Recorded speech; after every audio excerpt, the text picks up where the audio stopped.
live pictures there. The Venetian Hotel, that's where our big debate is coming up, and it's coming up soon. The Venetian, one of the new landmarks here in Las Vegas. Well, there's no one who knows this city better than Wayne Newton, the man who's earned the nickname Mr. Las Vegas. Started performing in this city in 1959, watching it in the surrounding county grow from about 139,000 people back then to nearly 2 million now. You know him from the entertainment world, but he's long been active in Republican politics, and so far, he doesn't like what he's seeing in the Republican field. In his words, he would, quote, fire them all and start over. Wayne Newton joins us now live. Appreciate your time today. Good to see you, John. Thank you. Fire them all and start over. Why?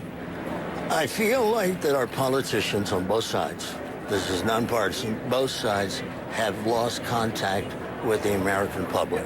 They feel like the American public is working for them instead of them working for the American public. And so when you look at this field, 7 candidates on stage here tonight, you're a Republican. If you have to vote in your caucuses, are you going to vote for one of these guys? Or do you really, is there somebody out there you say, you know, you're calling anybody up saying, get in, get in? No, I'm not calling anybody because I wish there was someone that I could call. I wish that we could reincarnate Ronald Reagan, for example, to step up now because he was a man who believed in what he said and acted upon it. And so you don't view any of these guys in that mold. Let me go through some of them. Not as yet. Herman Cain has gone from nowhere. Gone from nowhere. He's a guy, you might say he was a B or a D level act, and suddenly he's on the A stage tonight. When you look at Herman Cain, as somebody who knows how to build an audience and build support among people, what do you see? I see a very intelligent man. I see a man who probably, given the right circumstances and the right team around him, could be a formidable opponent. What I see also is a man who's never held public office.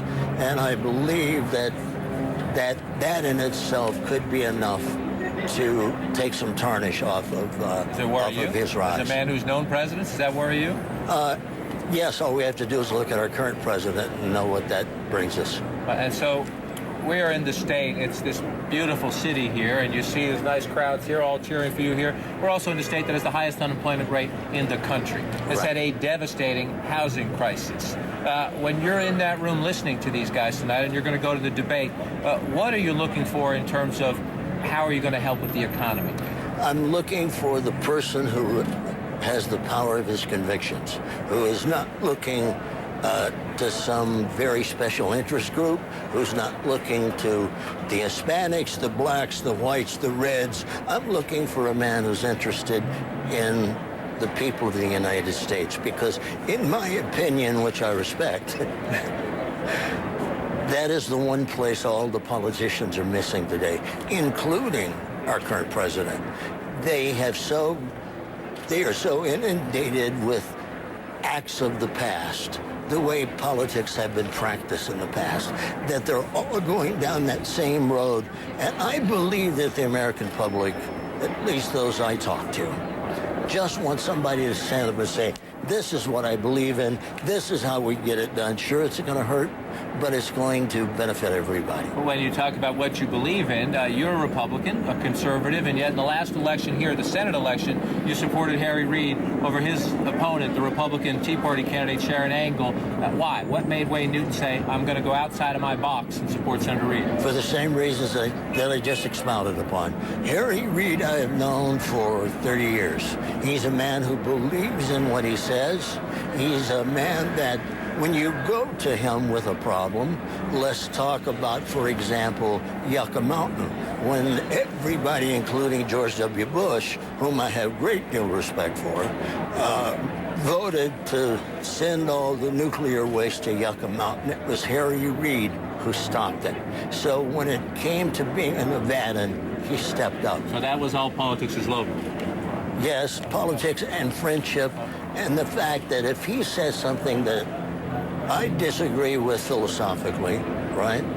I have enough respect in him and his ability to articulate what he means that it will make me rethink, is my opinion correct?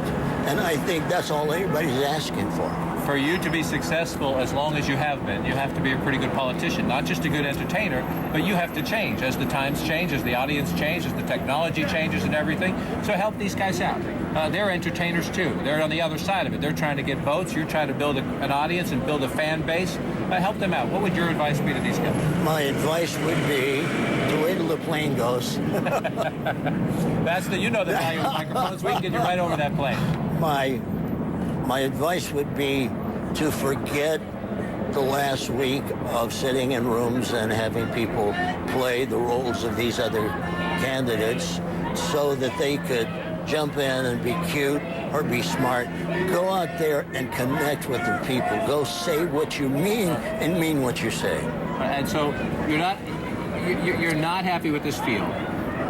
You're not going to get a new candidate. If one of these guys is against Barack Obama next November, any chance you'd vote Democrat, or will you just hold your nose and vote for one of these guys? No, there's no chance I'd vote Democrat, for the simple reason that I believe that President Obama has been under certain restraints and constraints in the last 3 years simply because he wanted another 4-year term.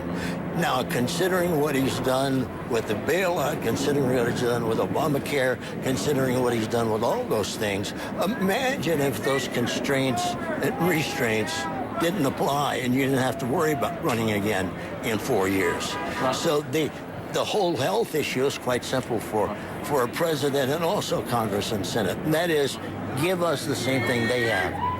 So if you think you need somebody different, let me give you, in closing, I'll give you a chance right now. Wayne Newton can jump into the race, and I'll convince him to let you into the race. I don't think that I'm qualified for openers. I think that most everyone up there is qualified. It's whether or not they have the power of their convictions. And if they do, they'll get my vote. Well, I hope you enjoy your time in there. I'll check in with you after, see if anybody impresses you. Appreciate you stopping by here. Thank you, John. Wayne Newton, thank you very much. And coming up, the truth about how you'd be affected by Herman Cain's 999 tax plan. Here's a hint. It depends on how much you like to buy secondhand items.